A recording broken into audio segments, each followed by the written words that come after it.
लातूर जिल्ह्यात तापमान 41 अंशांवर पोहोचलंय। औराद शहाजनी भागात सर्वाधिक तापमान असल्याचं दिसलंय। आतापर्यंत दोघांचा उष्माघाताने मृत्यू देखील झाल्याची माहिती लातूरमधून समोर आली आहे। त्यामुळे लातूर शहरामध्ये दुपारी रस्त्यांवर शुकशुकाट दिसतोय। नागरिकांना दुपारी बाहेर न पडण्याचं आवाहन हवामान विभागानं आणि प्रशासनानं केलंय।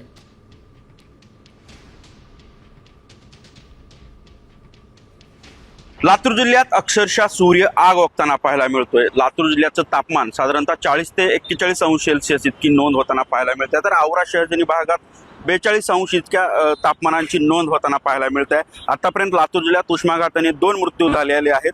तर जिल्ह्यात दुपारच्या सत्रात 40 ते 41 अंश इतक्या तापमानाची नोंद होताना पाहायला मिळते। दुपारच्या वेळेला लोक रोडवर येणं टाळताना पाहायला मिळत आहेत। नागरिकांनी हव्या त्या उपाययोजना कराव्यात अशा प्रकारच्या सूचना देखील प्रशासनाच्या वतीने देण्यात आलेल्या आहेत। आपण जर बघितलं तर दिवसेंदिवस लातूर जिल्ह्यातलं तापमान वाढताना पाहायला मिळतंय। दुपारच्या सत्रात रोडवरती सुकसुकाट पाहायला मिळतोय। नागरिक अनावश्यक बाहेर येणं टाळतायत आणि लातूर जिल्ह्यात सध्या तापमानाचा पारा वाढत चाललाय। त्यामुळे उष्माघातापासून रोखण्यासाठी हलके कपडे, शीतपेय याचा उपयोग प्रशासनाने देखील करण्याचं सांगितलेलं आहे। संदीप भोसले, सामटी न्यूज, लातूर।